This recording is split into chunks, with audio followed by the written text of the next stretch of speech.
ठीक है ना? चलिए तो स्टार्ट करते हैं। Yes ma'am, start. ठीक है, तो जो पढ़ा है, जो मतलब जो बोल रही हूँ ना, तो उसको आप सुनते रहिए, लेकिन जहाँ भी आपको कोई डाउट है, कोई क्वेश्चन पूछना है, उससे नोट कर लीजिएंगे। और लास्ट के 10 और 15 मिनट ना हम इसको दे देंगे, क्वेश्चन आंसर सेशन को देंगे, क्योंकि बीच में क्या होता है, मेरा रिदम टूट जाता है। ओके, तो ये चीज है। और वास्तव में क्वेश्चन करना भी चाहिए। कभी कभी क्या होता है, जैसे मैं क्या सोच रहे मैं बोल रही हूँ, और आप उसको क्या सोच रहे हैं। जैसे मैंने लास्ट टाइम में कहा था कि ठंड में नहीं करना, तो ठंड का मतलब क्या था कि जब बारिश होती है सर्दियों में, ये सर्दी में बारिश होती है ना, तो आप जल नीति सूत नीति करेंगे, और फर्स्ट टाइम करेंगे तो क्या टेक्निक नहीं पता, आपने क्या तुरंत आप हवा में चले गए, अपने को एक्सपोज किया, तो तकलीफ बढ़ जाती है। तो ये क्या होता है कि मेरे दिमाग में क्या चल रहा है, मैं क्या समझते हुए बोल रही हूँ और आप क्या समझ रहे हो, तो क्वेश्चन आंसर होना चाहिए वो, लेकिन लास्ट में करेंगे। ठीक है, तो ना मैं स्टार्ट कर दूं। तो देखिए, गुड अभी तक तो आफ्टरनून मैम। हमारा कंप्लीट हो गया, तो अब आता हमारा त्राटक में। तो त्राटक के बारे में बताते हैं। तो त्राटक एक तरह से शोधन क्रिया है। ठीक है, तो कई लोग त्राटक को सोचते हैं कि त्राटक करने से आंखों में एक ऐसी पावर आ जाती है, ऐसी शक्ति आती है कि दूसरे को अपनी तरफ हिप्नोटाइज करता है, कहते हैं ना सम्मोहन शक्ति। या कोई कहता है कि त्राटक करने से क्या होता है कि किसी चीज को लगातार देखना। तो सबकी अपनी अपनी धारणा है, लेकिन ये त्राटक का जो उद्देश्य है, अकॉर्डिंग टू गहरन संहिता, ये आपका 53-54 में जो वर्णन है, ये एक शुद्धिकरण की क्रिया है। तो शुद्धिकरण का मतलब क्या आता है कि यह कहाँ इफेक्ट डालती है, आपके नेत्रों से, और नेत्रों का संबंध आपके मस्तिष्क से होता है, आपके मन से होता है। तो इन जगह ये अपना असर डालती है। ओके, तो ये चीज बता रखा है। जैसे त्राटक करने में क्या होता है कि मस्तिष्क के त्राटक के अभ्यास से मस्तिष्क के क्षेत्र को, ब्रेन के जो एरिया तो उसको एक्टिवेट करते हैं। या हम कह सकते हैं कि जो हमारा मस्तिष्क का जो क्षेत्र होता है, इसको शांत करता है। जैसा हाइपर हो जाता है ब्रेन, जब तक हाइपर एक्टिव हो जाता है, तो उसको शांत करता है, उसको निर्मल बनाता है, सॉफ्ट करता है। तो ये त्राटक का एक कार्य है। ठीक है, तो सबसे पहले त्राटक का अर्थ होता है किसी चीज पर, किसी वस्तु पर अपने दृष्टि को फोकस करना। ओके, तो ये चीज होता है। तो इसमें हम 3 चीजों का ध्यान रखेंगे, विशेष 3 चीजें। एक तो क्या होता है हमारा दर्शक। दर्शक माने जो दृश्य को देखना चाहता है, जो देखना चाहता है, हम आप दर्शक हैं। दृश्य जिस चीज को देखना है। और तीसरा चीज होता है दृश्य को देखने की प्रक्रिया। फॉर एन एग्जाम्पल, पहले ठीक है ना, फॉर एन एग्जाम्पल, इसमें त्राटक में हमें 3 चीजों का ध्यान रखना है। सबसे पहले क्या होता है, ये 3 स्टेप होते हैं या 3 चीज होती है। सबसे पहले क्या होता है, दर्शक। दर्शक माने ऑडियंस या इंडिविजुअल की बात हो रही है। ठीक है, दूसरा चीज होता है दृश्य, जिसको हमें देखना है, सीनरी या पिक्चर। और तीसरी चीज क्या है, दृश्य को यानी पिक्चर को कंटिन्यूटी के साथ लगातार विदाउट एनी ब्रेक देखते जाना है। अब कहते हैं, जब ये तीनों चीज में रिदम बन जाता है, लय बन जाता है, तो ये क्या मानी जाती है, आपकी आंतरिक चेतना की या मन की एकाग्रता को ये रिप्रेजेंट करता है। पहले इतनी में समझे। अब इसको कैसा है, जैसे हम दर्शक है, मैं या आप दर्शक है। ठीक है, हमें किसको देखना है, हमारा दृश्य क्या है। दृश्य फॉर एन एग्जाम्पल, आपका गुरु का फोटो हो सकता है, आपका इष्ट का फोटो हो सकता है, या कोई भी प्रिय फूल हो सकता है, सूर्य चंद्रमा तारे, कुछ भी आप कह सकते हैं। आप सूरज को देखना तो बड़ा, मतलब मेरे पॉइंट ऑफ व्यू से बड़ा असंभव है, लेकिन जैसे पुस्तक में वर्णित है, तो आप चंद्रमा को ले सकते हैं, तारे को ले सकते हैं, जो भी आपका गुरु इष्ट है उसकी आप फोटो कर सकते हैं। तो वो दृश्य हो गया। अब क्या होती है, जो दृश्य में लगातार बहते रहना, किसका, दर्शक का। तो यानी कि उस फोटो को लगातार बिना पल के झपकाए, बिना आंखों को ब्लिंक के लगातार देखते रहना, तो ये त्राटक कहलाता है। ओके, इतनी बात समझ आई। जैसे मैंने कहा था, दर्शक, दृश्य और दर्शक हो गया, दृश्य और दृश्य को लगातार देखना, यानी कि टकटकी लगा के देखना। तो मैम इतनी बात समझ त्राटक आई। और धारणा में क्या अंतर है? धारणा में क्या होता है, अगर देखिए, धारणा, 2 मिनट, त्राटक धारणा, आप उसको मन में एकाग्र करते हैं। ठीक है, मन में एकाग्र करते हैं, किसी को धारण करते हैं। लेकिन ये त्राटक की जो स्टेप बता रखे हैं, ये शुद्धिकरण की है। और धारणा ये आपका उसमें आता है, समाधि की, मतलब हम कहते हैं ना, योग की समाधि तो नहीं कहेंगे, योग की हाई लेवल की तरफ बढ़ाने में मदद करता है। और धारणा में क्या होता है, आंखें बंद करके जो वस्तु आपने सेलेक्ट की है, उसको धारण, धारण का मतलब सेलेक्ट करना किसी एक पॉइंट को।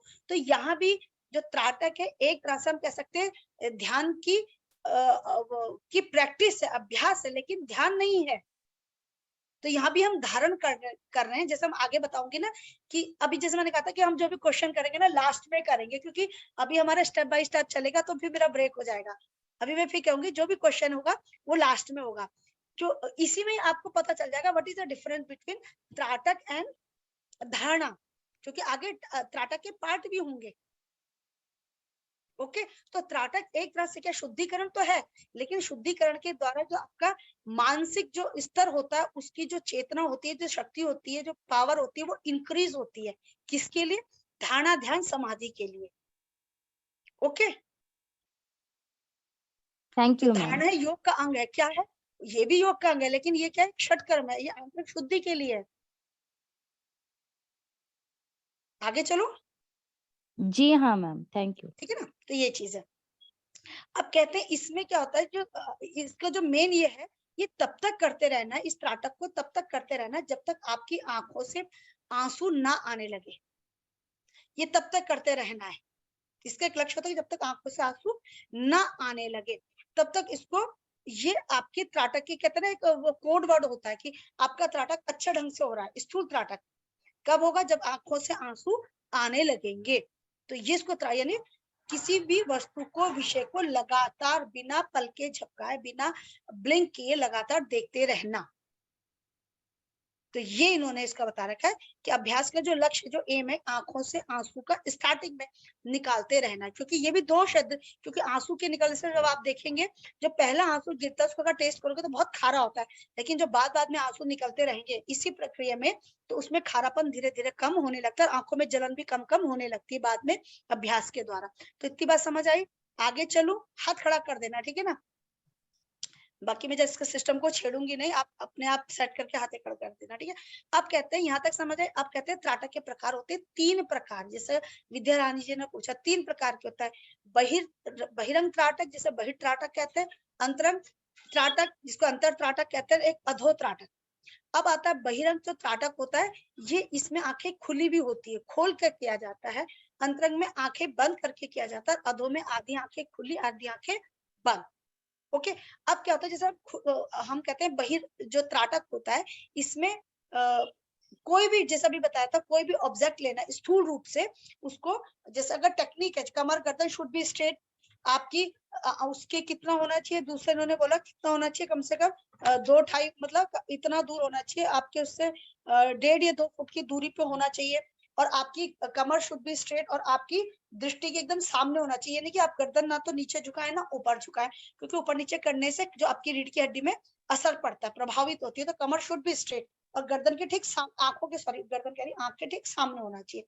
तो इसमें आप अगर कहते हैं ना, अगर मोमबत्ती का जैसे नॉर्मली आप करते हैं मोमबत्ती का, तो इसमें आप किसी जगह पे अपने इष्ट के गुरु की फोटो भी रख सकते हैं।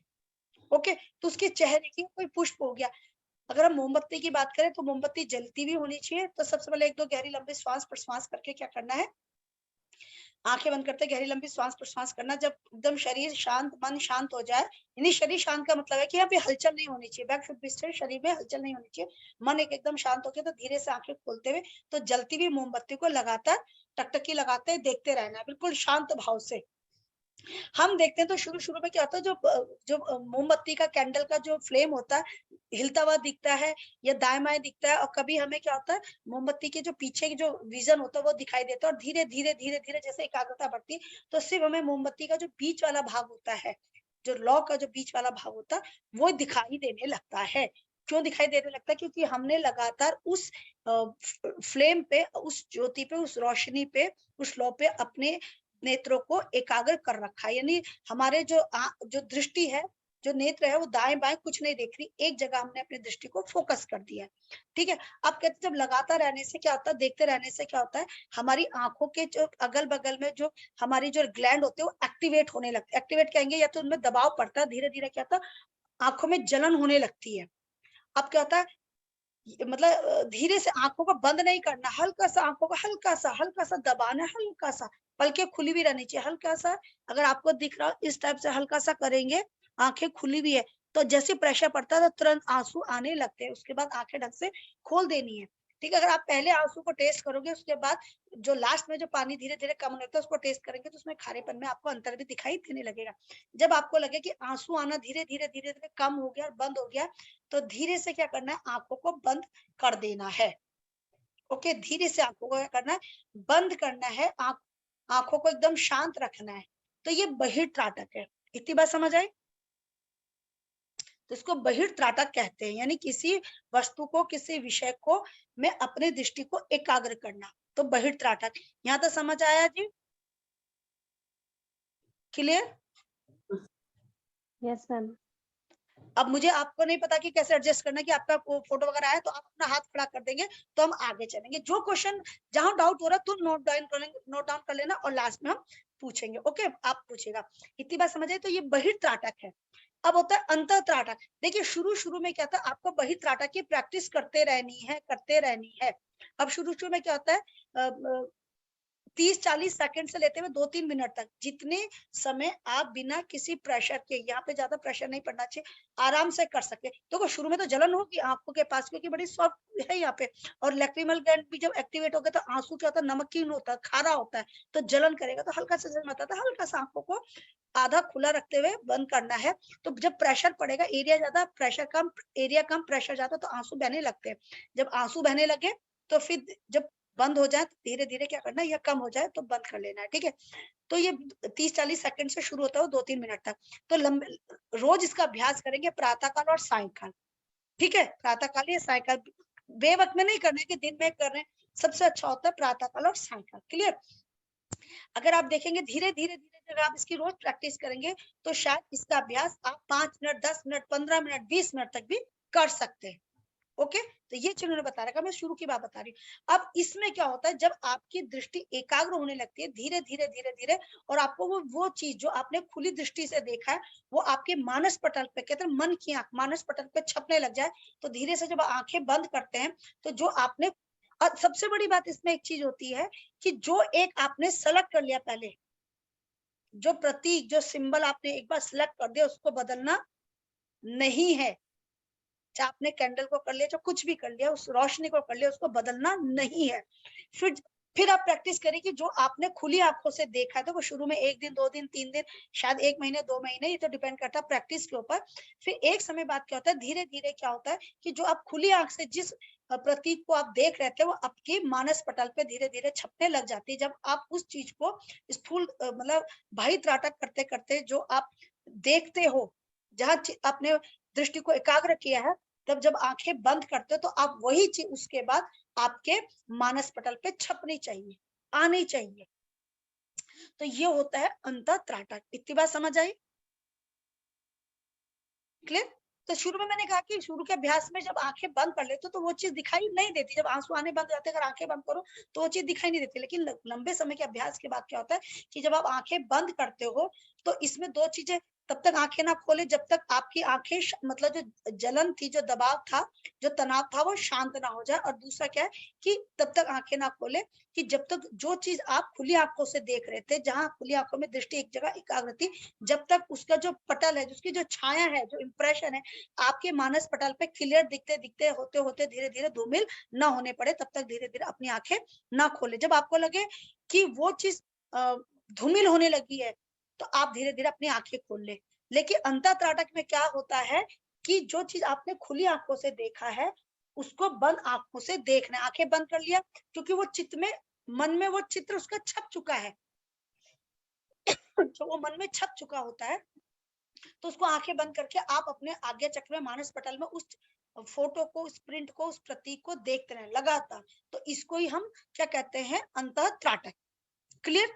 और अंतःत्राटक में आंखें तब तक बंद रखिए जब तक वो आपको जो प्रतीक था धूमिल होता हुआ दिखाई ना दे। तो दो चीज क्लियर होगी, बाह्य त्राटक और अधोत्राटक।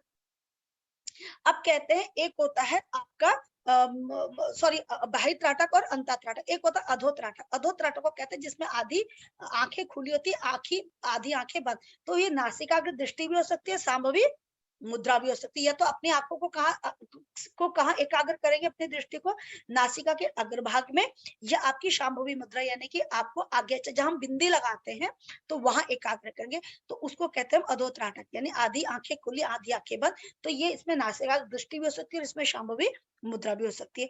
तो क्लियर, तो 3 तरह के त्राटक आपको पता चल गए। चलो आगे चले। अब कहते हैं इसका मतलब सबसे क्या होता है कि कई देखते होंगे, अगर हम भाई त्राटक की बात करें, कई बच्चे बड़े चंचल प्रवृत्ति के होते हैं, बहिर्मुखी होते हैं, एक जगह बैठ नहीं पाते, यानी मन उनका कहीं एक जगह लग नहीं पाता। कहते हैं ना कि जो हमारी आंखें होती है हमारे को मैक्सिमम नॉलेज भी देती है, लेकिन ये हमें डिस्ट्रैक्ट करने में भी बहुत ज्यादा बड़ा रोल प्ले करती है। डिस्ट्रक्शन भी तो करती है, लेकिन नॉलेज तो दे रही है, लेकिन हमें डिस्ट्रैक्ट भी कर रही है। तो ठीक है, तो जो व्यक्ति जितना चंचल होता है तो उसको क्यों है, क्योंकि उसका मन बाहर बाहर जा रहा है, एकाग्र नहीं है। तो इसी तरह जो त्राटक होता है, व्यक्ति जो चंचल प्रवृत्ति वाले होते हैं उनकी चंचलता को धीरे धीरे कम करते हैं। तो ऐसे व्यक्ति हो बच्चा, उसको त्राटक का अभ्यास जरूर कराना चाहिए, ठीक है, क्योंकि दृष्टि के एकाग्र होने से मन भी एकाग्र होता है। ओके, तो इतनी बात समझ आ रही, ओके ना। तो इसके लिए बहिर्त्राटक उत्तम है, क्योंकि आंखें तो बंद करके बैठ ही नहीं सकता, क्योंकि मन तो कहीं कहीं चल रहा है। जैसे अगर आप आंखें बंद करके बैठे, मैं कहूंगी जी आप आंखें बंद करके अपने आज्ञा चक्र में या मानस पटल पे आप किसी चीज को, अपने गुरु का फोटो रखिए, देखिए थोड़ी देर बाद वो हट जाएगा, कहीं और मन जाएगा, क्योंकि मन एकदम भागता तो इंद्रिया भी, जहां मन जाता है इंद्रिया भी उसके प्रति एक्टिव हो जाती है। तो उन्होंने कहा इसलिए सबसे पहली बात है कि जो चंचल प्रवृत्ति के बच्चे होते हैं, जिनका मन इधर उधर भागता है, तो उनको बहिर्त्राटक का अभ्यास जरूर कराते रहना चाहिए। और जैसे जैसे त्राटक का अभ्यास, बहिर्त्राटक का अभ्यास बढ़ता रहेगा, उसका क्या होगा, दृष्टि एकाग्र होने से मन भी धीरे धीरे एकाग्र होगा, तब वो उसको अंतर्मुखी यानी कि अंतरंग त्राटक में लेके आएंगे, तब उसका मन भी धीरे धीरे शांत होगा। मन के शांत होने से जो थे ना, जो इंद्रियां बाहर की तरफ भागती है, तो धीरे धीरे वो भी शांत होगी। तो इतनी बात समझ आई, तो यहाँ तक क्लियर हो गया। अब आगे चले, तो कहते त्राटक जो होता है, त्राटक करने से क्या होता है, सबसे बड़ी बात है, जो आपका जो मन होता है एक जगह एकाग्र होता है। मन के एकाग्र होने से जो हमारी जो खासकर कहते हैं ना कि हमारी जो मानसिक शक्ति होती है, ठीक है, मेंटल पावर कह दो, हमारी जो हमारे कहते हैं चेतना की जो शक्ति होती है, वो कहाँ होती है, ऊपर की तरफ जाती है, उसका लेवल धीरे धीरे धीरे धीरे इंक्रीज होने लगता है। मन मेंटल पावर इंक्रीज का मतलब होता है मन एक जगह एकाग्र होने से जो उसकी वर्क कैपेसिटी होती है, जो हमारी इंद्रियों की, वो बढ़ जाती है। और जब मन एकाग्र होता है तो जो भी हम कार्य करेंगे तो उसमें हमें क्या मिलती है, सिद्धि मिलती है। कहते हैं ना, अगर आप मन एकाग्र करके पढ़ाई करते हैं तो पढ़ाई में सफलता मिलती है। अगर आप मन को एकाग्र करते हुए कोई गेम खेलते हो तो आप पूरा उसको फोकस करते हो, तो आपको वहां पे सफलता मिलती है। तो यानी कि ये आपके मन को एकाग्र करने की एक प्रक्रिया, जिसके कारण क्या होता है, आपकी जो चेतना का स्तर या मेंटल पावर, कोई सी भी पावर कहते हैं, शारीरिक या मानसिक या चेतना, ये बढ़ती है और आपके कार्यों में सिद्धि प्रदान करने का ये कार्य करती है। ठीक है, यहाँ तक समझ आए। अब हम कहते हैं जो बहिर्त्राटक होता है, इसको हम कहते हैं पूर्णिमा। पूर्णिमा क्योंकि हम खुली आंखों से देखते हैं। अंतरंग त्राटक को कहते हैं अमा, अमा का मतलब अमावस्या, क्योंकि हम ये बंद आंखों से करते हैं। और अधो को कहते हैं प्रतिपदा, जिसमें आधी आंखें खुली होती है, आधी बंद होती है। तो यहाँ तक समझ आया।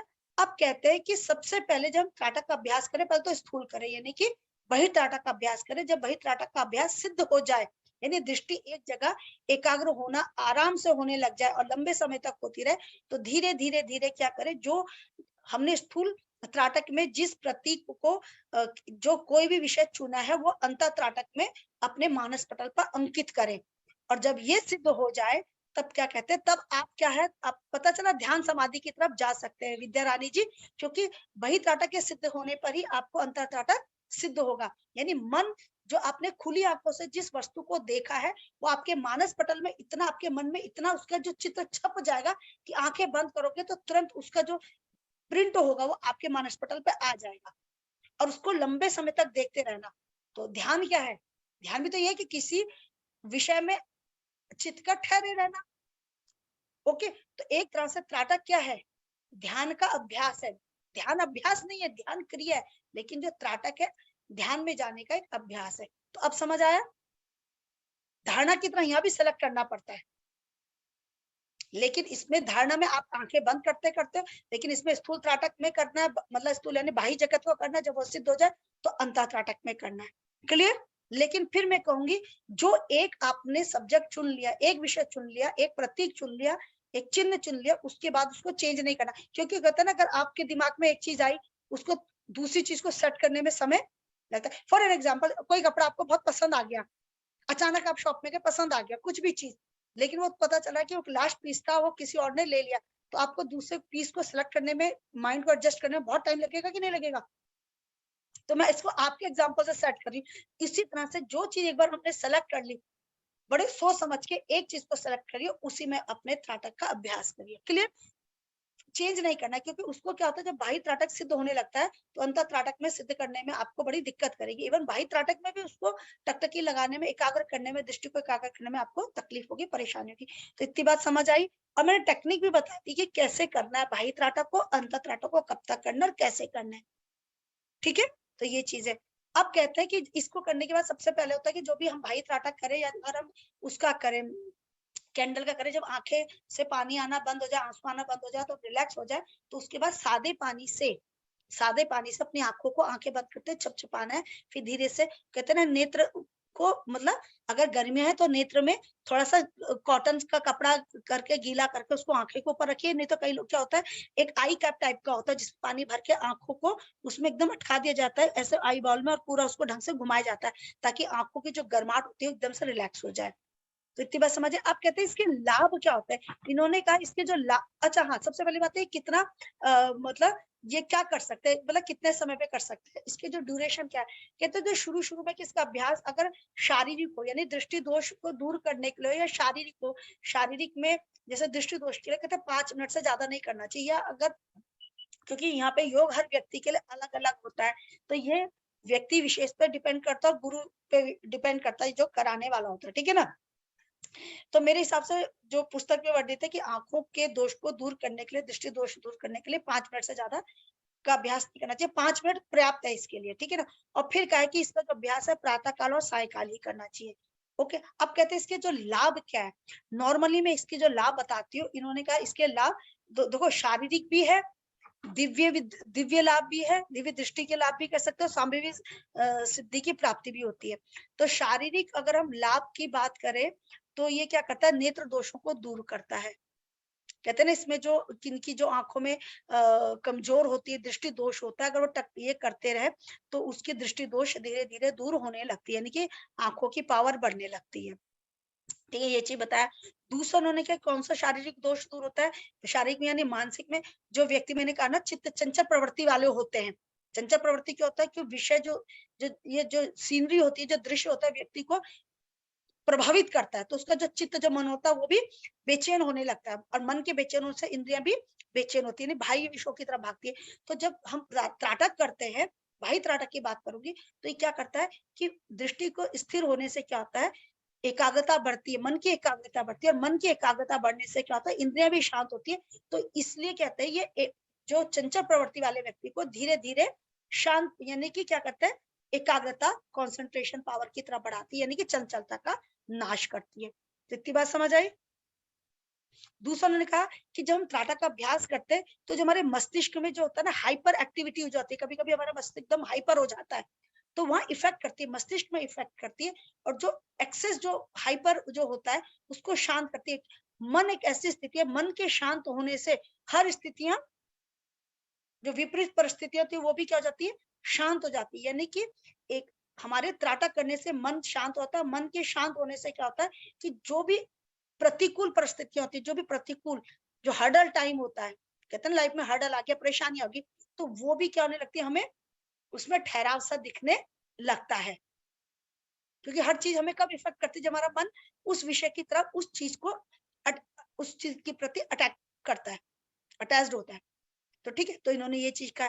तो मन के एकाग्र से इंद्रियां शांत है, मन के एकाग्र से कहते हैं कि क्या होता है, हम हर चीज को जो क्या कह सकते हैं, जो सॉल्यूशन है, अगर विपरीत परिस्थिति, उसका सॉल्यूशन निकाल सकते हैं। तो अर्थात क्या होगा, कोई भी जो विपरीत परिस्थिति हमको इफेक्ट नहीं करेगी। तो ये चीज उन्होंने बता रखा। अब दिव्य दृष्टि क्या होता है कि जैसे हम कहते हैं, अब चाहे हम सांभवी मुद्रा की बात करें, या हम नासिकाग्र की बात करें, त्राटक की बात करें, जो अधो त्राटक में बता रखा, या हम अंतःत्राटक की बात करें कि जो भी हमने प्रतीक चुना था वो उसको हमने मानस पटल पे करते गए और उसका विजन हमें इतना क्लियर दिखाई देने लगता है और लंबे समय तक वो जो दृष्टि होती है उस दृश्य को लगातार देखते रहती है, तो इससे कहते हैं दिव्य दृष्टि की प्राप्ति हो जाती है। यानी कहते हैं ना कि वो किसके साधक हो गया या वो जो हो गया क्या कहते हैं उसको जो साधक होता है वो अपने गुरु और इष्ट के प्रति आपस में एक सामंजस्य स्थापित कर लेते हैं, यानी कि उनमें डिफरेंस नहीं हो पाता। तो कहते हैं जो ऐसा जो व्यक्ति होता है जो त्राटक को सिद्ध कर लेता है, अंतः त्राटक को, तो वो वर्तमान हो गया, भविष्य हो गया और आपका क्या हो गया, भूतकाल हो गया, इन तीनों के बारे में वो जान लेता है, यानी कि तीनों काल का उसको जानकारी प्राप्त हो जाती है। अर्थात वो क्या जाता है, दिव्य दृष्टि जिसे कहते हैं। दिव्य दृष्टि किसे कहते हैं? दृष्टि का मतलब सिर्फ ये नहीं देखना, यानी कि जो पावर होती है पास्ट प्रेजेंट फ्यूचर, तो उसकी नॉलेज उसको हो जाती है, उसका ज्ञान उससे हो जाता है। तो यह उन्होंने दिव्य दृष्टि उसको बता रखा है, ठीक है ना, ये चीज आता है।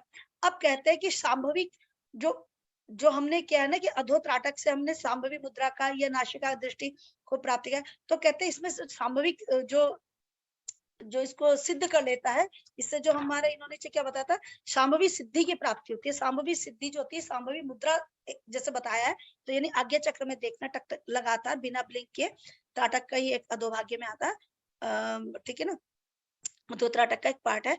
तो इसमें कहते हैं जिसको शांभवी दृष्टि की सिद्धि की प्राप्ति हो जाती, उसके लिए इस संसार में, इस विश्व में, इस जगत में कुछ भी असंभव नहीं रहता। तो ये यानी कि वो व्यक्ति सभी सिद्धियों को प्राप्त कर लेता है, यानी ऐसा कोई कार्य नहीं है जो वो योगी ना कर सके।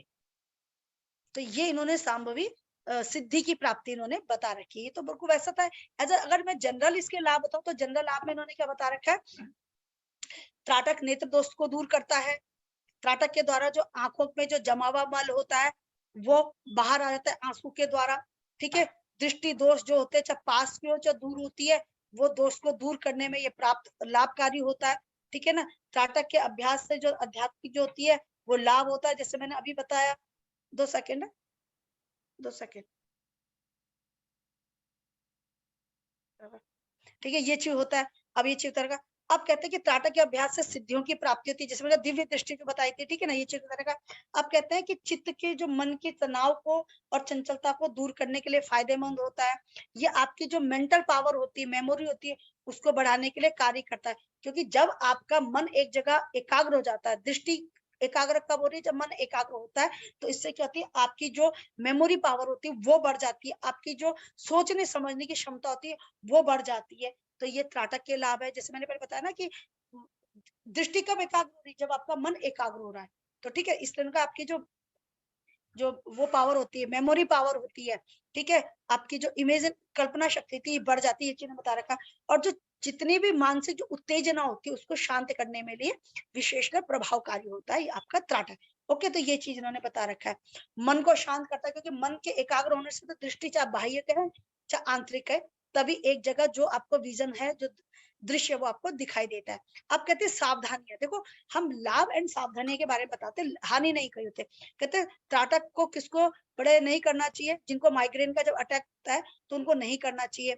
जिनको डिप्रेशन का होता है, जो सीवियर डिप्रेशन होता है, उनको नहीं करना चाहिए।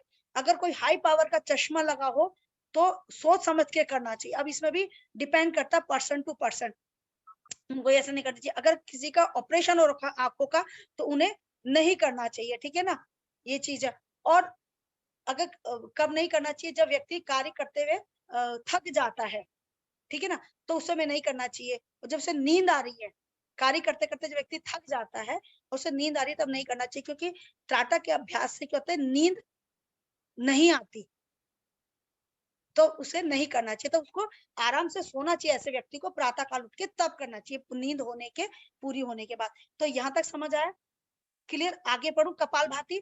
अब देखते हैं कपालभाति क्या है। ये भी देखिए षटकर्म में क्यों रखा, षटकर्म यानी 6 कर्म जिनके द्वारा शरीर का शोधन होता है। तो कपाल का मतलब होता है माथा, भाती का मतलब होता है चमकाना, ठीक है। तो यहाँ पे इन्होंने, एक्सक्यूज मी मैम, मैम आप थोड़ा स्लो बोलेंगे, सॉरी, फास्ट हो गया। चलिए अच्छा, यहाँ तक समझ आ रहा है हाँ कि जी, कोई दिक्कत है? कुछ पॉइंट्स छूटे हैं वो एंड में पूछ लेंगे। Okay okay okay.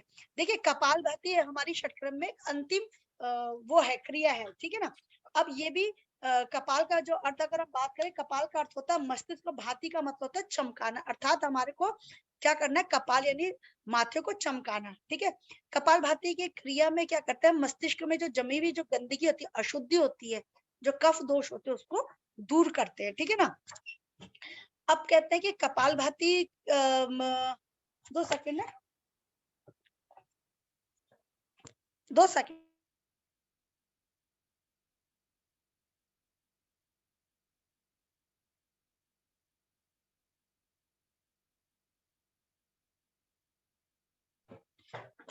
ठीक है।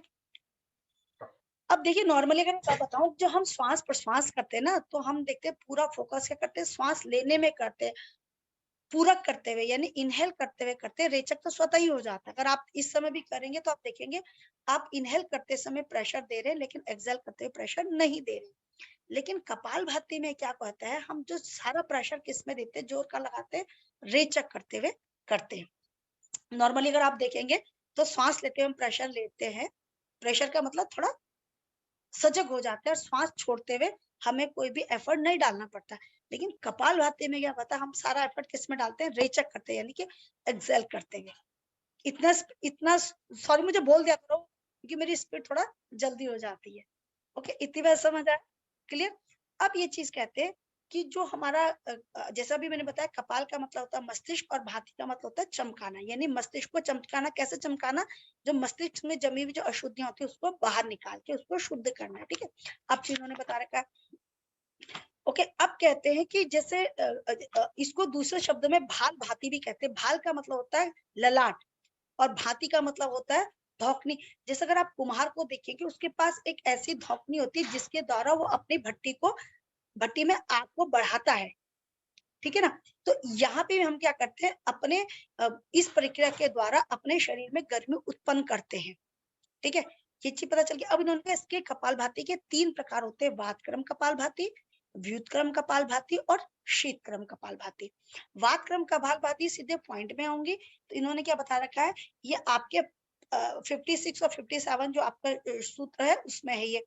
अब इन्होंने क्या है कि जो सॉरी श्लोक है इसमें बता रखा। अब सबसे पहले इन्होंने क्या बता रखा, बैक शुड बी स्ट्रेट, कमर गर्दन सीधी करनी है। अगर जो देखिए एक कपालभाति हम जल नीति और सूत्र नीति करके बात करते हैं, जल नीति की बात करते हैं तो उस समय हम खड़े होकर करते हैं। लेकिन हमें स्पेशली जब कपालभाति किया जाए, अगर आपने जल नीति किया हुआ है तो आप देखते होंगे आप क्या करते हो, खड़े होकर जब आप जल नीति करते हो तो वहीं खड़े होकर फटाक से आप कपालभाति के स्ट्रोक मारते हैं, ठीक है। लेकिन जब हम मुद्रा बंद के अभ्यास से पहले ये करते हैं, तो हमने क्या करना है, पद्मासन और पद्मासन सुखमय आसन में बैठना, कमर शुद्ध भी स्ट्रेट, ज्ञान मुद्रा में करते हैं। एक तो गहरी लंबी श्वास प्रश्वास करी, और जो पूरा पहले गहरी लंबी श्वास करते हैं, पेट फुलाना है, और प्रश्वास करते हुए नाभि को पीठ की तरफ ले जाना है, ओके। और उसके बाद हल्की सांस लेनी, लेकिन पूरा प्रेशर कहाँ डालना है, प्रश्वास में, यानी कि रेचक में डालना है, ठीक है। तो ये चीज उन्होंने बता रखा। श्वास हल्की सी स्वतः ही आ जाती है, हम लेते नहीं, लेकिन हल्की सी जो श्वास होती है जिसे पूरा कहते हैं आ जाती है, और पूरा का पूरा प्रेशर जो होता है, पूरा जोर होता है, हम रेचक में डालते हैं। और रेचक करते हुए हम क्या करते हैं, नाभि को पीठ की तरफ ले जाते हैं। तो जब नाभि पीठ की तरफ जाती है, तो जो हमारा डायफ्राम होता है वो कहाँ जाता है, एकदम से ऊपर की तरफ जाता है, और हमारे लंग्स क्या होते हैं, कॉन्ट्रैक्ट हो जाते हैं। जिससे क्या होता है कि जो परसेंटेज ऑफ एयर के साथ साथ परसेंटेज ऑफ कार्बन डाइऑक्साइड भी बाहर जाती है, क्लियर। जब परसेंटेज ऑफ कार्बन डाइऑक्साइड बाहर जाएगी, जब हल्की मात्रा में हम ऑक्सीजन इनहेल करेंगे यानी पूरक करेंगे, तो परसेंटेज ऑफ एयर एकदम स्पीड से आती है, और परसेंटेज ऑफ एयर के साथ साथ परसेंटेज ऑफ ऑक्सीजन हमारा बॉडी इनटेक करता है, यानी कि लंग्स उसको प्राप्त करती है। तो इतनी बात यहाँ तक समझ आई कि इसकी टेक्निक क्या है, यानी कि श्वास स्वतः ही आ जाती है, हम लेने पे जोर नहीं डालते, हम सारा का सारा जो जोर डालते हैं रेचक में, यानी कि एक्सेल में। फिर कहा था ऐसा करने से नाभि पीठ की तरफ जाती है। जब हम रेचक करते हैं, डायफ्राम के ऊपर जाने से लंग्स कॉन्ट्रैक्ट होता है। तो यानी कि इस प्रक्रिया के द्वारा क्या होता है, पहली बात तो यह कि कार्बन डाइऑक्साइड की मात्रा ज्यादा से ज्यादा शरीर से बाहर निकलती है, और ऑक्सीजन शरीर प्राप्त करता है। पहला लाभ तो इन्होंने ये चीज बता रखा। दूसरा लाभ क्या बता रखा, जो हमारा नाभि का जो स्थान होता है ये अग्नि का होता है, तो इसके द्वारा हमारी जो जठराग्नि होती है प्रदीप्त हो जाती है, क्लियर, ये चीज उन्होंने बता रखा है। ओके, तीसरी चीज उन्होंने बता रखा, जठराग्नि प्रदीप्त होने से क्या होगा, भूख अच्छा लगेगी, भूख अच्छा लगेगी, खाना खाएंगे, खाने का पाचन अच्छा होगा, और पाचन अच्छे होने से क्या होते हैं, जो दोष होते हैं, पाचन संबंधी दोष होते हैं, वो सारे दूर होते हैं। अगर आप देखते होंगे इसी एरिया में नाभिक से थोड़ा ऊपर आप देखते होंगे आपका पेनक्रियाज है, इंसुलिन का प्रोटेक्शन भी बहुत अच्छा होगा, एंटी जो डायबिटिक हार्मोन होता है वो प्रॉपर बनेगा, तो आपका यानी कि शुगर लेवल में भी कंट्रोल करता है ये चीजें, तो उन्होंने बता रखा है। ओके, तो ये चीज बता रखा है। अब कपालभाति जैसे मैंने कहा शरीर में ताप को बढ़ा देता है, तो नींद नहीं आती इससे, इसलिए क्या करना चाहिए, जो जब व्यक्ति काम करते हैं वे सॉरी थकता है, तो यानी कि सोने से तुरंत पहले नहीं करना चाहिए, तो जब व्यक्ति जाग जाए, रिलैक्स हो जाए, तब इसका अभ्यास करना चाहिए, ये चीज बता रखा। और ये कपालभाति बता रखा ध्यान के लिए उत्तम है, धारणा और ध्यान के लिए उत्तम है। क्यों, ये मस्तिष्क से संबंधित जो मस्तिष्क में जो दोष और जो विकार होते हैं उनको दूर करने में ये फायदा करता है। ओके, तो ये चीज बता रखा। दूसरी जगह आप देखेंगे हमारी कभी भी दोनों जो नॉस्ट्रिल होते हैं, दो नाड़ी होती है, कभी भी एक साथ नहीं चलती, कभी एक नाड़ी चलती है यानी कि लेफ्ट नॉस्ट्रिल चलती है, तो कभी राइट नॉस्ट्रिल चलती है, कभी एक नाड़ी में एक नॉस्ट्रिल में विकार होता है, तो कभी दूसरी जो नॉस्ट्रिल में होते हैं विकार होता है, एक साथ नहीं चलती। लेकिन इसके अभ्यास से हम ईड़ा और पिंगला, ठीक है, या सूर्य नाड़ी और चंद्र नाड़ी में जो होते विकार होते हैं उनको दूर कर सकते हैं, ये चीज उन्होंने बता रखा है, तो ये इसके लिए उत्तम होता है। अर्थात ये कहते हैं हमारे कह सकते हैं कुंडलिनी योग के लिए ये बहुत उत्तम है, ये जो हमारा वात क्रम जो है कपालभाति उत्तम बता रखा है। ओके, ये चीज में आती है, तो इसके तो ये इन्होंने फायदे बता रखे वात क्रम के, तो यानी पाचन संबंधी रोग दूर होता है, हमारी जो लेफ्ट और राइट नॉस्ट्रिल के जो दोष होते हैं उसको बैलेंस करती है, विकारों को दूर करके उसमें बैलेंस करती है। तीसरा उन्होंने क्या बता रखा, हमारे शरीर में क्या बता रखा है कि इंटेक जो जो हमारे लंग्स की जो कैपेसिटी होती है कार्बन डाइऑक्साइड को रिलीज करने की, ऑक्सीजन को प्राप्त करने की, वो बढ़ जाती है। लंग्स जैसे लंग संबंधी रोग दूर होने से रेस्पिरेटरी डिजीज दूर होती है, तो यह इसके फायदा करता है। ये मस्तिष्क के अग्रभाग को शुद्ध करता है, तो ये इसमें के लिए फायदेमंद है। तो इतनी यहाँ तक कपाल जो वातक्रम कपालभाति, तो ये चीज है। और क्या, ठीक है ना। अब कहते हैं वातक्रम कपालभाति का अगर मैं कॉन्ट्राइंडिकेशन बताऊं तो किस किस को नहीं करना चाहिए, जो कपालभाति जो हमारी जो वातक्रम कपालभाति है ये प्रेगनेंसी में नहीं करनी चाहिए, ठीक है। जिनका पेट का ऑपरेशन या हार्निया की प्रॉब्लम है उनको ये नहीं करना चाहिए। हाई ब्लड प्रेशर वालों को, ठीक है, हाई ब्लड प्रेशर वालों के लिए, हृदय रोग से जो पीड़ित व्यक्ति है उनको इसका अभ्यास नहीं करना चाहिए।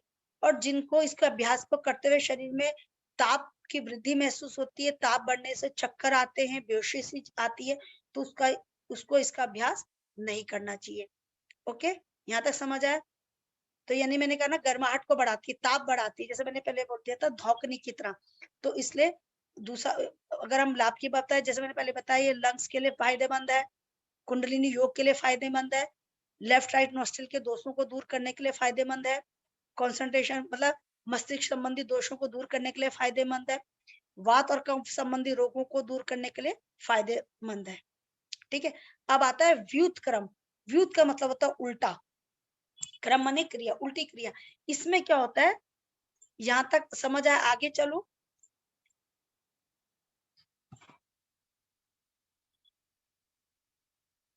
अबे यार,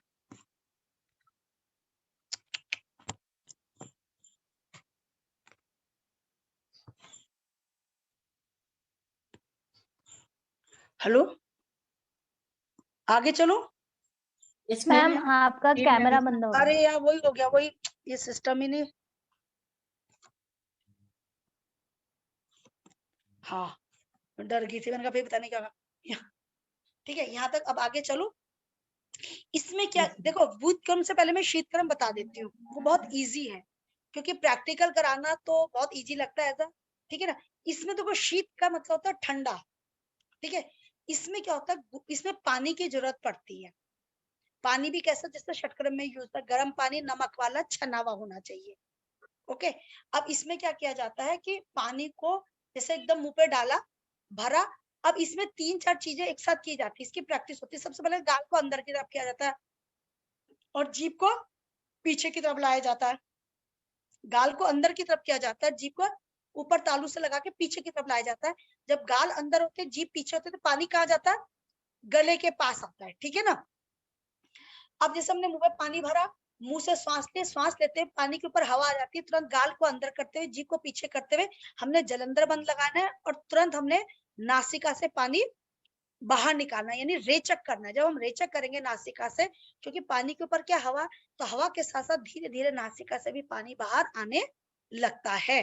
तो यहाँ तक की बात समझ आ रही? नासिका से पानी आने लगता है। देखिए इसमें मैंने कहा ना, दो जो सबसे पहले गाल आपने पानी भरा, मुंह से श्वास भरी खोलते हुए, पानी के ऊपर हवा आई, और तुरंत क्या एक्शन करना है? गाल अंदर करना है, जीभ को मुंह बंद करते हुए जीभ पीछे करना है, कमर से आगे करते हुए जलंधर बंद लगाते हुए नासिका से रेचक करना है।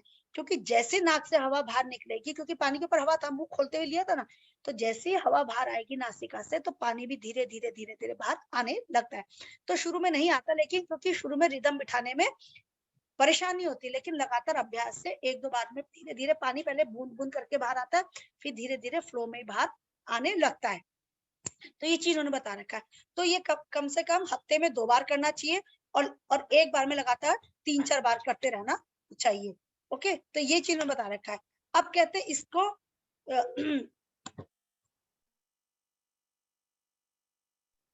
ठीक है, तो इसका फायदा क्या होता है कि इन्होंने कहा कि देखिए ऐसी जगह पानी नहीं जा पाता, तो जब हम मतलब शीतक्रम कपालभाति करते हैं, तो इस एरिया से पानी और हवा के साथ साथ पानी भी बाहर आता है, तो इस एरिया की क्या हो जाती है? शुद्धि हो जाती है। तो शुद्धि होने से फायदा क्या होता है? इन्होंने कहा शीतक्रम के फायदे क्या होते हैं। शीतक्रम के इन्होंने फायदे बता रखा है कि सारे जो दोष होते हैं, कफ संबंधी दोष जो होते हैं हमारे, वो दूर होते हैं। ये नासिका जो मार्ग होता है, गले से लेके जहां हमारा जो गले का जो एंड पॉइंट है और नासिका तक का जो भाग है, वहां की वो मार्ग की शुद्धि हो जाती है।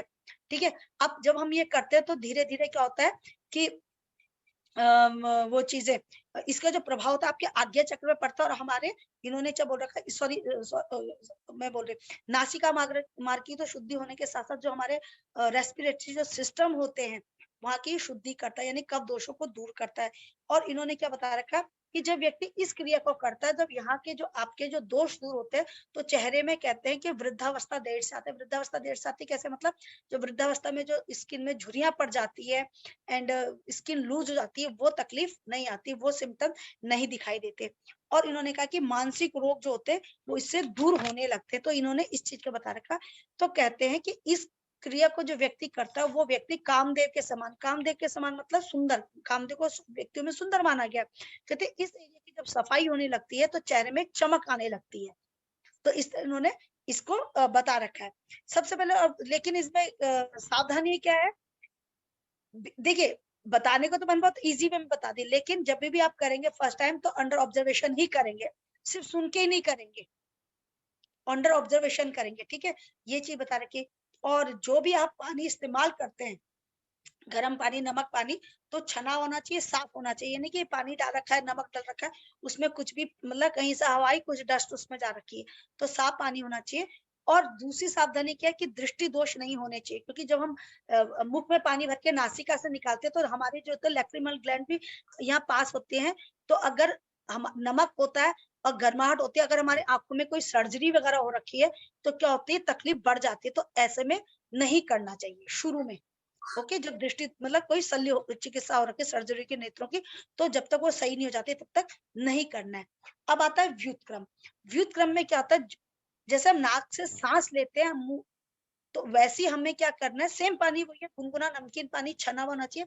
हम इसमें करते हैं बिल्कुल नाक को, जैसे हमारा जो पॉट होता है, नेति पॉट होता है, या कई लोग क्या होता है हाथों में भी जल को लेते हुए बिल्कुल भर लेते हैं, और नासिका पे लगाते हुए नाक से धीरे धीरे मुंह उसमें खोलते हैं, धीरे धीरे नासिका से हल्के हल्के श्वास भरते हुए पानी को अंदर लेते हैं, और मुंह से रेचक करते हुए, मुंह नासिका से धीरे धीरे श्वास ली और मुंह से रेचक करते हुए पानी को बाहर निकालते हैं। ओके, तो ये व्युत्क्रम, व्युत्क्रम मतलब उल्टा, क्रम माने क्रिया, उल्टी क्रिया, नहीं कि नासिका से पानी भरा पूरक करते हुए और मुख से रेचक करते हुए पानी को बाहर निकाला, यानी शीतक्रम का जस्ट अपोजिट। शीतक्रम में हमने मुंह से हवा भरी थी, पानी भरते हुए मुंह से हवा ली, श्वास पूरक किया, और नासिका से रेचक करते हुए पानी को निकाला। अब इसमें क्या होता है? नासिका से पूरक करेंगे धीरे धीरे, बहुत प्रेशर से नहीं, अगर बहुत प्रेशर से करेंगे तो पानी सर पे चढ़ जाएगा। बहुत आराम से नासिका से रेचक करेंगे, नाक कहाँ डिप होनी चाहिए पानी में, तो रेचक करेंगे, जब नाक से यहाँ तक पहुंचता है एकदम से मुंह से रेचक करेंगे तो पानी सरलता से मुंह से बाहर आएगा, तो इसको इसलिए व्युत्क्रम कहते हैं। ये इसकी टेक्निक है, ठीक है, ये चीज उन्होंने बता रखा है। अब कहते हैं कि इसका वही चीज है कि गुनगुना पानी होना चाहिए, नमक डला होना चाहिए, साफ होना चाहिए, ठीक है ना, और शांत मन से करना है। नासिका से श्वास लेते पानी को लेना है और मुख से प्रश्वास यानी रेचक करते हुए मुख से पानी को बाहर निकालना है। इसका लाभ क्या है, नासिका मार्ग जो मैं बता, आपकी जो नेजल कैविटी होती है, नेजल उसको के दोषों को दूर करता है, कफ दोषों को दूर करता है, ठीक है, और नेजल में जो जो गंदगी जमा हो जाती है उसको दूर करता है, जो एक्सेस जो श्लेष्मा बनता है उससे दूर करता है। दूसरा उन्होंने क्या बता रखा है, ये आपके आज्ञा चक्र और बिंदु चक्र को एक्टिवेट करता है।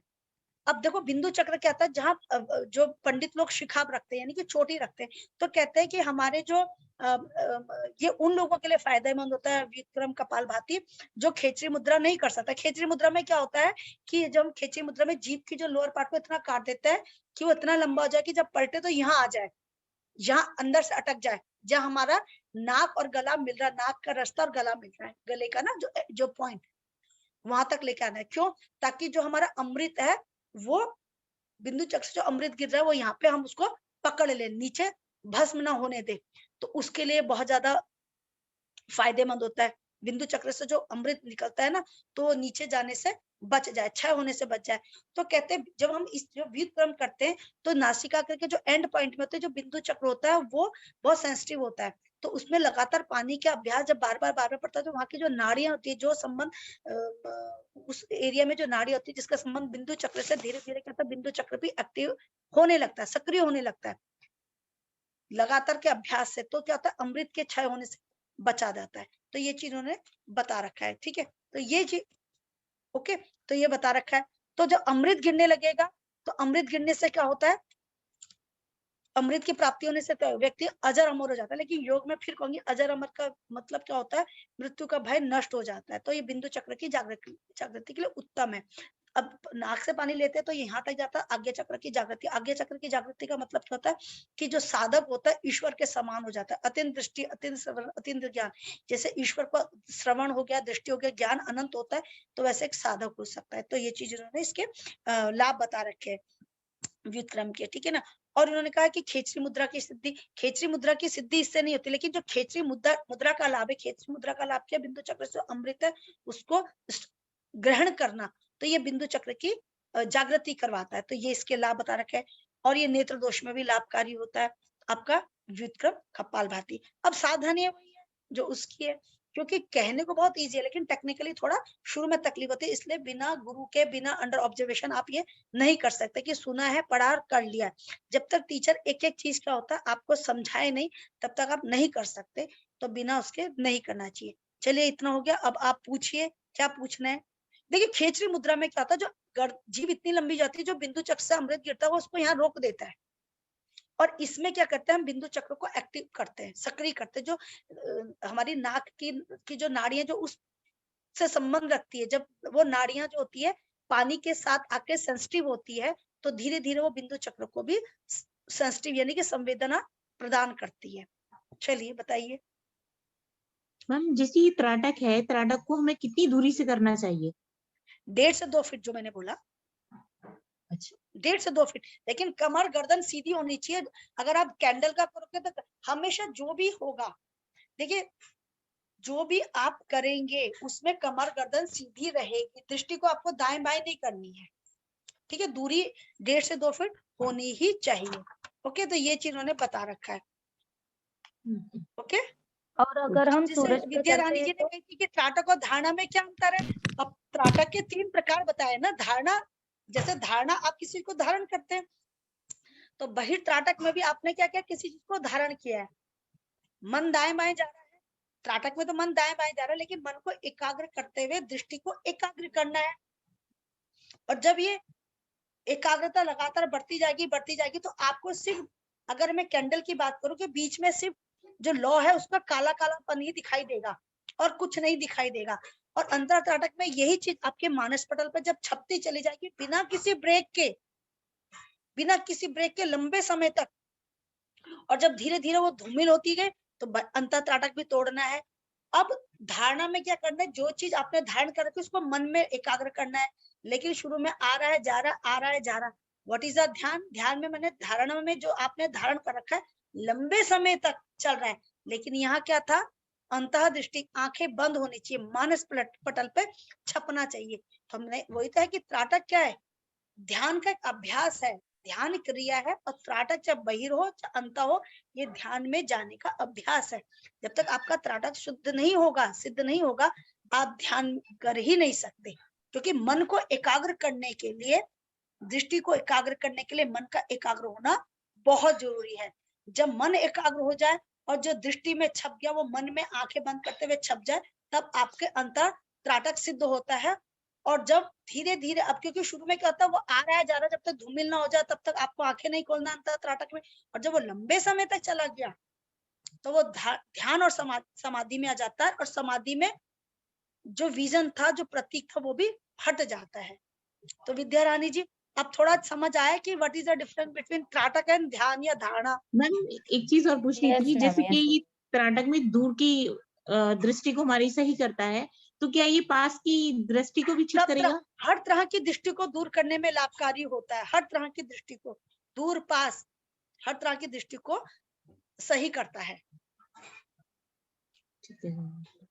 सिर्फ दृष्टि दोष को दूर नहीं करता, दृष्टि मतलब पास दूर की तो करता ही करता है, ये मन को भी एकाग्र करता है।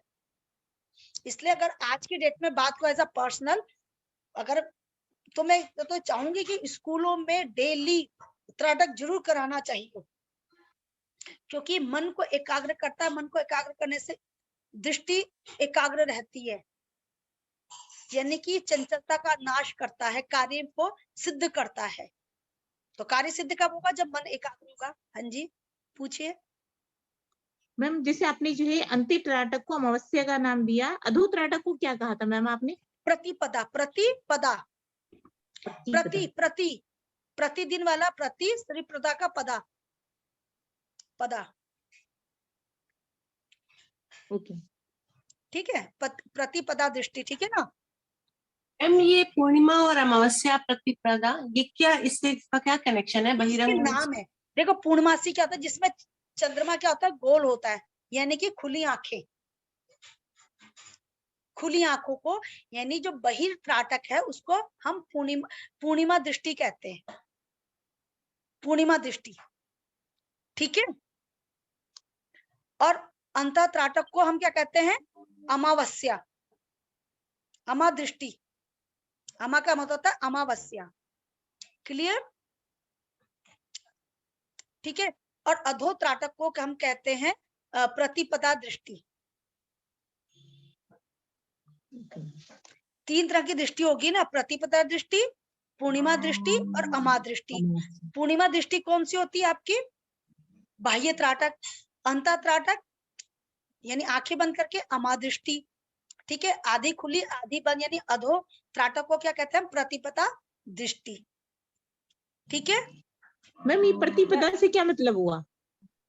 देखिए, अगर हम प्रतिपदा आधा खुला आधा बंद, अगर हम बात करते हैं ना, जैसे पूर्णमासी का जो नेक्स्ट डे और अमावस्या का नेक्स्ट डे को अगर कैलेंडर के हिसाब से देखें तो प्रतिपदा में आती है ना। तो उस दिन चांद होता है ना अमावस्या होता है। यानी अगर पूर्णिमासी का अगला दिन होगा तो चांद कम हो जाएगा, और अमावस्या का अगला दिन होगा तो पूरी तरह से अमावस्या नहीं होगा।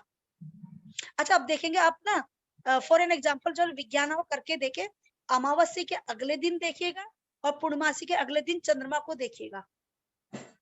पूर्णिमासी का अगले दिन देखिएगा तो कितना चंद्रमा आ रहा है, और पूर्णिमासी के अगले दिन देखिए कि कितना छोटा चंद्रमा आ रहा है। तो यानी कि ना तो बिल्कुल बंद है ना तो बिल्कुल ही क्लियर है।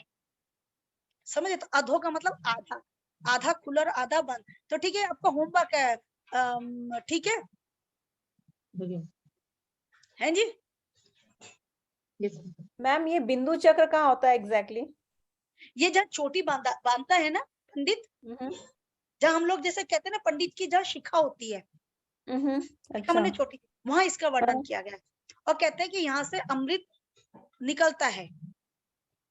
तभी ओके, तो क्योंकि सहस्रार चक्र आप यहाँ सेंटर में बोलते हैं हम, है ना? हाँ, सहस्रार, ये सहस्रार है। और इसके बैक साइड में, मतलब आपका जो स्मॉल ब्रेन है उसके ऊपर। यहाँ पे, ठीक है, ये चीज बता रही है कि जहाँ छोटी शिखा रखी जाती है। तो वो जो जो आपका छोटा स्मॉल ब्रेन के एग्जैक्टली ऊपर है ना? ये ये चीज बता रहा है, कहते हैं छोटा तो दिमाग फिर यहाँ वो होता है। मतलब नेजल रूट के थ्रू किस तरीके से कहते जब हैं हम देखिए, कुछ छिपली जो सुनिए, कहते हैं ना कुछ चीजें क्या होती है, जैसे अच्छा फॉर एन एग्जांपल, आप भ्रामरी प्राणायाम करते हैं तो आप देखते होंगे ना यहाँ पे वाइब्रेशन होती है। आप यहाँ करेंगे, आप ओम चैंटिंग में ज्यादा करेंगे, वाइब्रेशन होती है।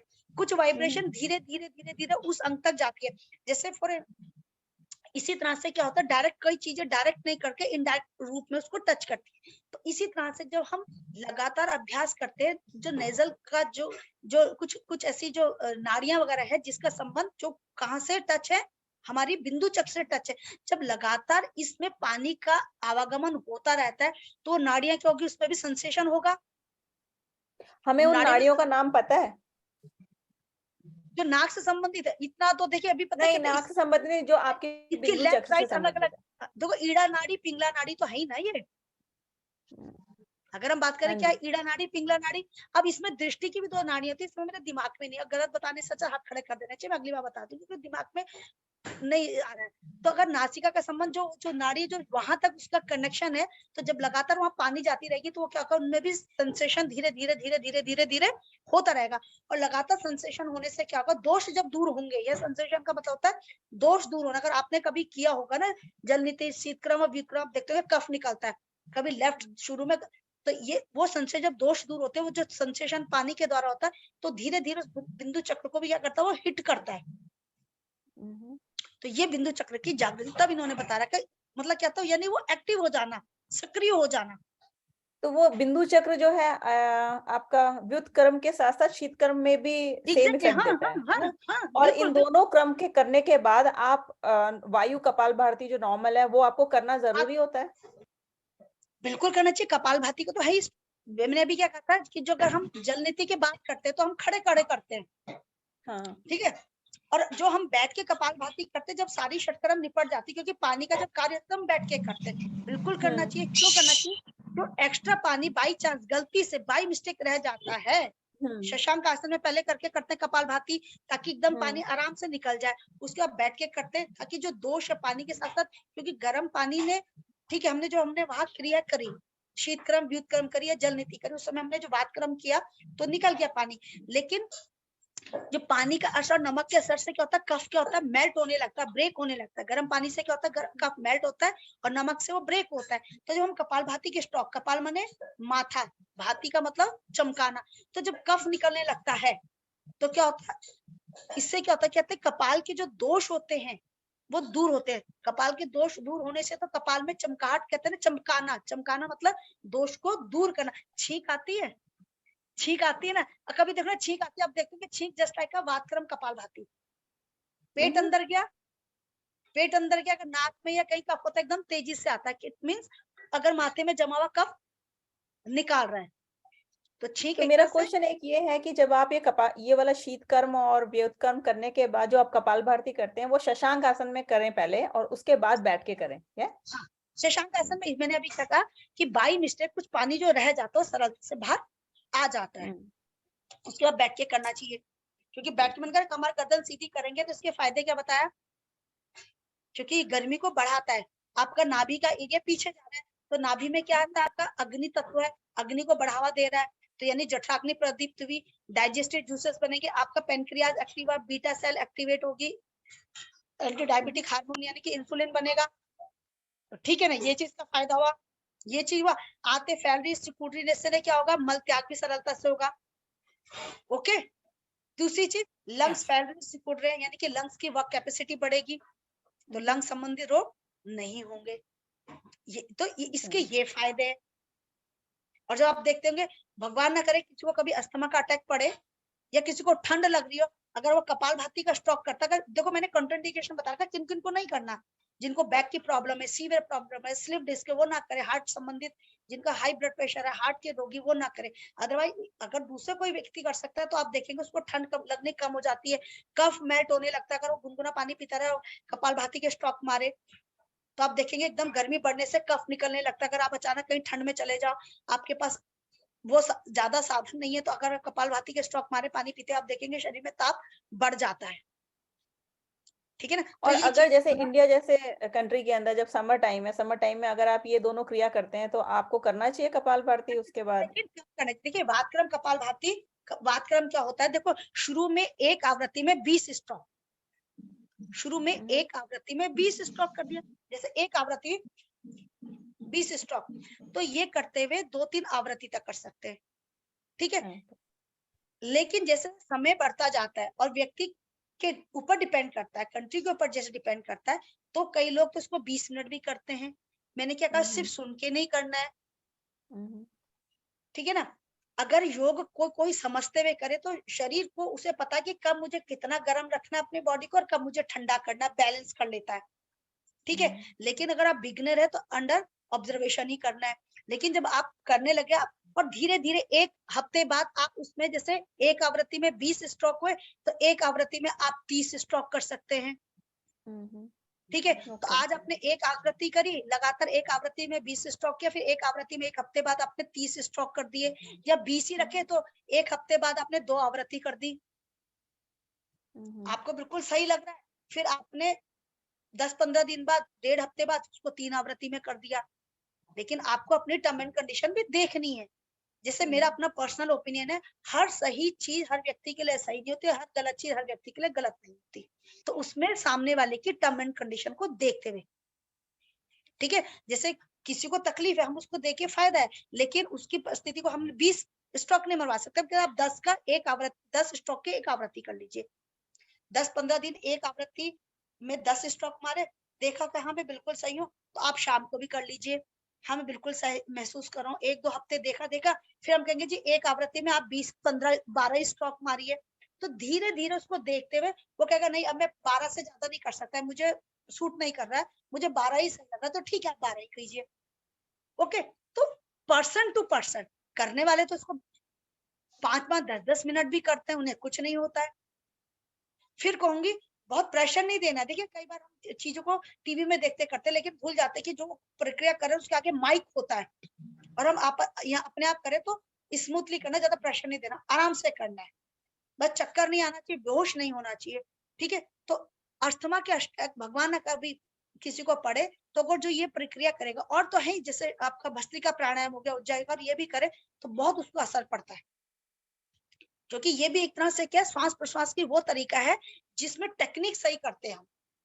प्राणायाम, इसको प्राणायाम में कहते हैं पूरक, कुंभक, रेचक, लेकिन इसमें हम पूरक और रेचक में ध्यान देते हैं, लेकिन रेचक में हम ज्यादा ध्यान देते हैं बजाय पूरक के, ठीक है। तो इस प्रक्रिया के द्वारा मैंने क्या कहा, लंग संबंधी रोग में फायदा होता है, लेकिन और जगह भी फायदा होता है। कॉन्ट्राइंडिकेशन वही है वातक्रम में, स्लिप डिस्क को, जिसको प्रेगनेंसी है, हार्निया है, डाइजेस्टिव सिस्टम, कोई पेट में ट्यूमर है, ट्यूबरक्लोसिस जो वो हमारी आंतों में भी वो हो जाती है, ट्यूबरक्लोसिस जाते हैं, उनको नहीं करना, क्योंकि उसमें आंतें बड़ी कमजोर हो जाती है, अगर आप झटका मारेंगे तो तकलीफ हो सकती है, तो ऐसे को नहीं करना है, ठीक है। तो ये भी, इसमें भी क्या है, मैंने अभी कहा एक में एक आवृत्ति का 20 स्ट्रोक, तो ऐसे व्यक्ति 2-3 आवृत्ति कुछ समय बाद कर सकता है, सुबह भी कर सकता है, शाम को भी कर सकता है।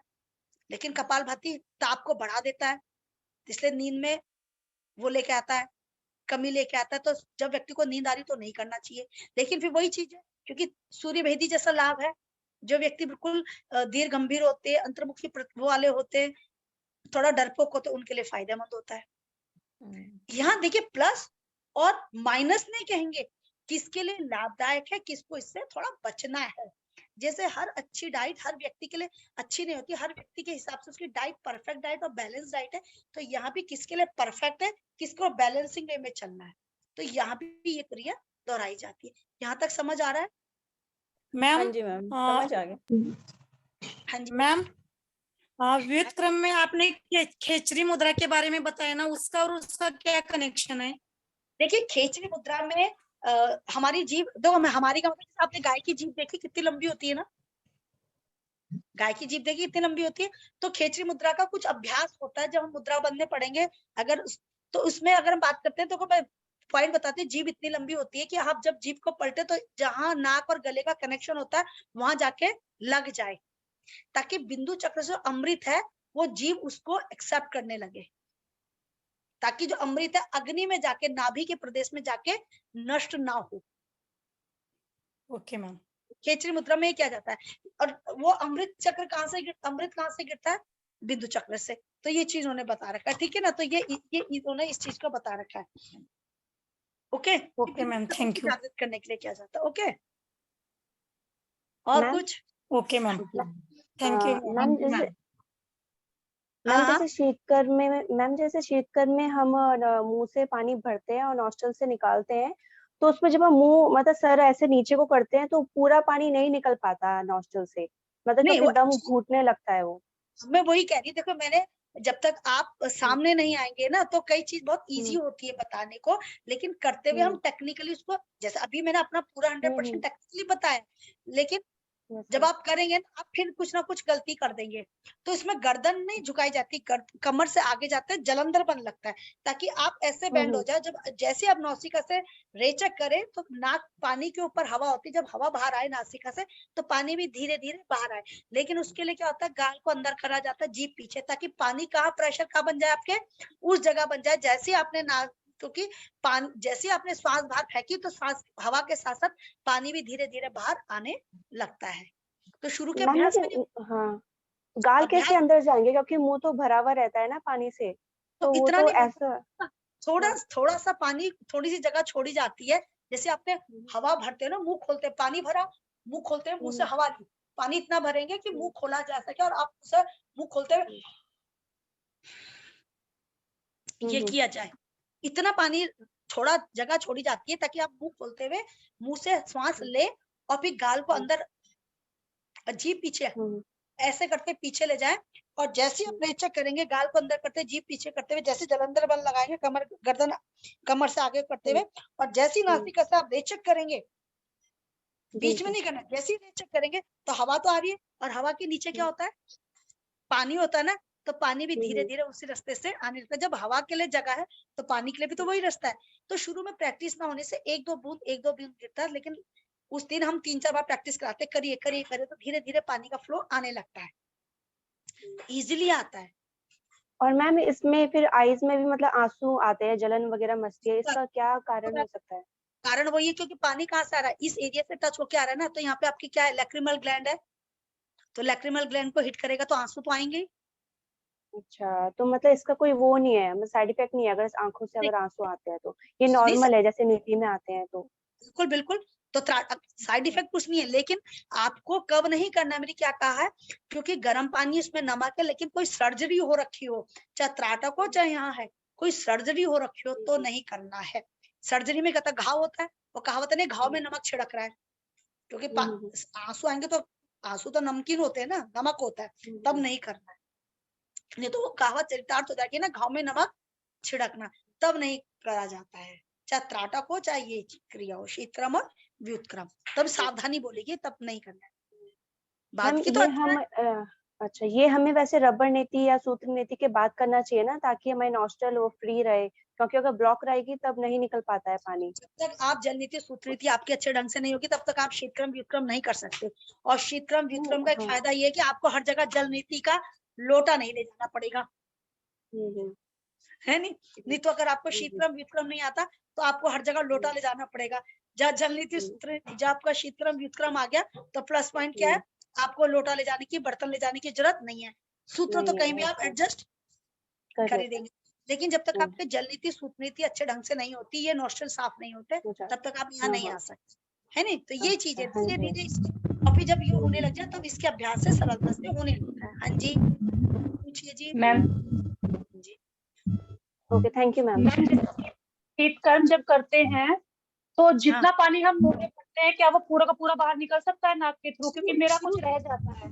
शुरू में नहीं होता, लेकिन जब अभ्यास करते रहोगे तो पानी 99.9% तक निकल जाता है। बहुत कम होता है जो नहीं निकलता, थोड़ा सा फिर मुंह के रास्ते भारी फेंक दिया जाता है, बहुत कम रहता है। शुरू के अभ्यास में तो काफी रह जाता है। शीतकर्म व्युत्कर्म तो बिल्कुल नहीं होता, शीतकर्म हो जाता है और फिर अच्छे से पानी निकल भी जाता है, लेकिन फिर भी मुंह में पानी रह जाता है। नहीं, एक होता है ज्यादा पानी रहना, एक होता है बिल्कुल ना के बराबर पानी रहना। तो ना के बराबर पानी तो अच्छा है कि मुंह से ही बाहर फेंक दिया जाए, ताकि प्रेशर मत दो, ताकि रहे ना। लेकिन धीरे धीरे अभ्यास करते रहोगे तो नहीं रहेगा, आराम से निकल जाता है। और व्युत्क्रम भी प्रैक्टिस करिए। देखिए व्युत्क्रम नहीं होता है, पानी मुंह में चला जाता है जब नाक से पानी खींचते हैं तो, इतनी मतलब पेट तेज में चला जाता है अंदर। आराम आराम से करते रहेंगे तो आप एक चीज बताओ, मैं उठा के टीना को पानी में फेंक दूंगी तो उसे पता गर्दन बाहर रखनी है, गलती से नाक से पानी चला गया तो मुंह से बाहर निकाल दूंगी, और मुंह से निकल गया तो नाक से निकाल दूंगी। मुंह से लेके नाक से निकालना तो आ गया मैम, लेकिन नाक से लेके मुंह से निकालना नहीं हो रहा है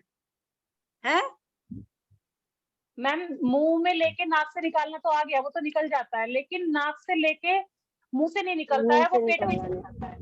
वो आप डर गए ना, आप डरते हो तभी तो कहते हैं डर के आगे जीत है, तो करोगे तो तभी तो आएगा, है कि नहीं? आप डर पता है कि पहली हार मान लेते हो, फिर आप कहते हो कि मैडम मरेगा कोई नहीं, फिर आप खुद ही हार मान लेते हो। देखो मेरा तो कहना नहीं चाहिए, मरता कोई नहीं है, व्यक्ति अपने डर से ही मरता है। और आपने अगर पहली बार दंड किया तो आपने सोचा होगा इतना बड़ा मोटा पाइप कैसे जाएगा, जब गया तो कितना आराम आएगा, आपने खुद देखा होगा। ठीक है, आपने कुंजल के इसके आप पॉजिटिव रिजल्ट देखे होंगे, आपने जल नीति सुपनीति के उसके पॉजिटिव रिजल्ट देखे होंगे, आपने शीतक्रम के उसके पॉजिटिव रिजल्ट देखे, क्योंकि शुरू में तो आपसे जल नीति शीतक्रम भी नहीं हुआ होगा, लेकिन अगर आप मैम आपने सिखाया था, शीतक्रम तो आपने सिखाया था तो आ गया वो तो करना। व्युत्क्रम में मैं छुट्टी पे कोई थी नहीं मैम, वो मुझसे आया ही नहीं बस। नहीं, मैं वही कहती हूँ, डरना नहीं। बस मेरा तो एक मानना है कि जब ओखल में सिर दे दिए तब मूसल से क्या डर, बहुत अच्छा नहीं होगा तो बुरा भी नहीं होगा, कुछ तो होगा, लेकिन जैसे जैसे अभ्यास करते रहेंगे तो फिनिशिंग आती रहती है। ठीक है, तो ये चीज है बस, मतलब मैं तो हर चीज को बहुत मेरा एक मानना है कि पढ़ाई जो कुछ बहुत स्मूथली करनी चाहिए, बहुत स्टाइल बहुत हाई लेवल पे अगर होता है ना तो बंदा भी डर के भागता है, यार उसका लेवल बहुत हाई है, बहुत स्मूथली बहुत प्यार से फिनिशिंग करते हैं। जैसे शीतक्रम विक्रम पढ़ाना बहुत ईजी होता है, लेकिन जब बंदा टेक करता है तो घबरा जाता है, तो एक दो बार गलती करते घबराहट से होती है, लेकिन धीरे धीरे धीरे जब हमें हमारी मिस्टेक पता चलती है तो वो घबराहट के कारण वो गलतियां भी धीरे धीरे कम होने लगती है। तो ये चीज है। तो चलिए, और मैम कुछ जो पानी हम नाक से लेते हैं अगर वो पेट में चला जाता है प्रॉब्लम तो नहीं है? हाँ जी, दोबारा से। जैसे हम व्युत्क्रम करते हैं, नाक से पानी खींचते हैं, तो वो जैसे हमारा स्टार्टिंग में प्रैक्टिस करें, मुंह से तो नहीं निकलता, पेट में चला जाता है, कोशिश करे तो अगर वो पेट में जा रहा है तो कोई प्रॉब्लम थोड़ी ना होगी उससे। कि नमक है, नमक अपनी बॉडी एब्जॉर्ब नहीं करेगी, वो मल मूत्र के रूप में निकल जाएगा।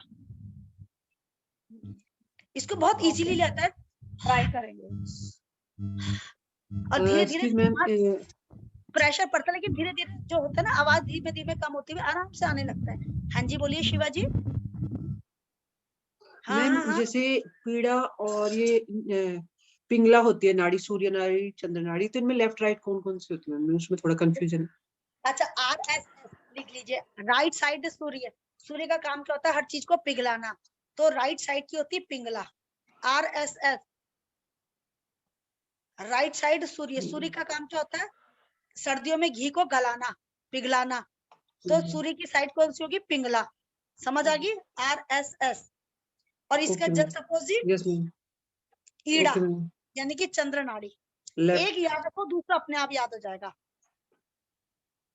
एक याद रखो, दोनों याद मत रखो। RSS right side is right side सूर्य। सूर्य कहता है हर चीज को पिघलाता है, तो वो पिंगला होगी। इसका जस्ट अपोजिट चंद्र यानी कि Ida. Clear? Yes ma'am, thank you ma'am, thank you so much ma'am. Okay, तो अब क्या किया जाए? आज की क्लास इतना। मैम एक क्वेश्चन था मैम, शीतकर्म जब करते हैं तो उसमें ना ऐसे भी कर सकते हैं ना, जैसे मैं ट्राई करा था, जैसे एक नॉस्ट्रल बंद करके एक उससे पानी निकालना, जैसे माउथ मतलब मुंह में भर रखा है पानी। गर्दन यूं कर, ये हाथ लगाने की जरूरत नहीं, गर्दन यूं कर लीजिए, ऐसे से कर लीजिए, अपने आप ही आएगा। हाथ बस पीछे रहेंगे, उससे मैम अच्छे से निकलता है उससे पानी। मतलब प्रेशर से करने की जरूरत ही नहीं है। आप कभी कॉलेज आए, आपको पता चलेगा कुछ करने की जरूरत नहीं, गर्दन यूं कर लीजिए, इस साइड से आएगा, गर्दन यूं कर लीजिए, बिल्कुल आराम से आ जाएगा। ये हाथ ले जाने की जरूरत ही नहीं है, फोकस सिर्फ प्रश्वास में करिए। हाथ ले जाने की जरूरत, बंद करने की जरूरत ही नहीं है। हाथ पीछे, गर्दन यूं करा तो इस साइड से आएगा, गर्दन यूं करा इस साइड से आ जाएगा, आराम से आ जाता है। और इसमें मैम मतलब जैसे सांस लेनी तो नहीं पड़ती है, एक्सेल ही करना पड़ता है, लेकिन बहुत देर तक नहीं हो पाता एक्सेल, तो बहुत जल्दी सांस लेने को हम वो होते हैं, वो बेचैनी सी होती है। नहीं ऐसा होता है ना, फिर मुंह ऊपर करते हुए, मुंह खोलते हुए सांस भरिए, तुरंत करिए, तुरंत निकल जाता है। अच्छा हाँ मतलब करते रहो लगातार। अच्छा ठीक है, हाँ अब जब तक मैं मुंह उसी में समय पानी मुंह से निकाल देती हूँ पानी, फिर अगर नहीं ना हो पाता तो बेचैनी सी होती है ना। मुंह खोलो, हवा भरो, श्वास लो पूरा करते हुए, मुंह खोलते हुए पूरा करो, फिर एक रेचक करो जब तक पानी है। पानी हवा के साथ साथ पानी भी बाहर निकलेगा। ये चीज है ना भाई, पानी तो तभी निकलेगा ना जब मुंह में पानी होगा। अगर आप लगता है आपने श्वास छोड़ दी करते रहिए, ठीक है ना। तो ये चीज है, कई लोगों को प्रैक्टिस आती है मुंह बंद करके श्वास खुद ही ले लेते हैं, मुंह बंद करते, ठीक है ना। ये चीज है। और कुछ बस आप कभी कॉलेज में प्रैक्टिकल होता है ना, तो आके देखिए, Yes, लगातार ma'am. लगातार आपको खुद फर्क पड़ेगा। तो ये चीज है। अच्छा है क्वेश्चन पूछे, मैं क्वेश्चन से नहीं भाग रही हूँ, फिर आपको खुद ही लगेगा कि हाँ ये चीजें, आपको लगा ये मेरा ही मिस्टेक था, मैं पानी फेंक देती थी। तो ऊपर करके अपना पानी भरिए, हवा भरिए मुंह खोलते हुए, यानी पूरा करिए, फिर जब रेचक करेंगे पानी निकलता रहेगा। और एक स्थिति ऐसी आएगी आपका एक ही बारे में फटाफट फटाफट आपको ऊपर ले जाने की बाद में जरूरत ही नहीं पड़ेगी, पानी निकलता ही रहेगा। प्रैक्टिस के ऊपर डिपेंड करता है ना, ये चीज है। Okay ma'am. और कुछ? बस thank you ma'am. Thank you ma'am. Thank you ma'am. Welcome, thank you welcome. Ma'am. अभी तक थैंक जितना यू सो पढ़ा much ma'am, thank you so much ma'am. अभी तक जितना पढ़ा है इतने में कोई दिक्कत परेशानी तो नहीं है? क्योंकि ये प्रैक्टिकल सब्जेक्ट है, तो मतलब एज अ प्रैक्टिकल समझाना मुझे इजी लगता है। और एज अ मतलब ये नहीं मुझे टफ लगता, उसकी एक रिदम होती है। जैसे मैं अगर जिन्होंने मुझे प्रैक्टिकली करता हुआ सुना होगा, तो मैं उन्हें कहती प्लीज मुझे सुनिए, अपने आप पे ध्यान दीजिए, जो जो मैं इंस्ट्रक्शन दे रही हूँ, जो जो मैं बोल रही हूँ वो करते रहिए। तो ये चीज रहता है। और जब पढ़ाने में होता है थोड़ा देखो, एज अ जो प्रैक्टिकल समझाया जाए, एज अ पढ़ाया जाए, उसमें थोड़ा चेंज हो जाता है।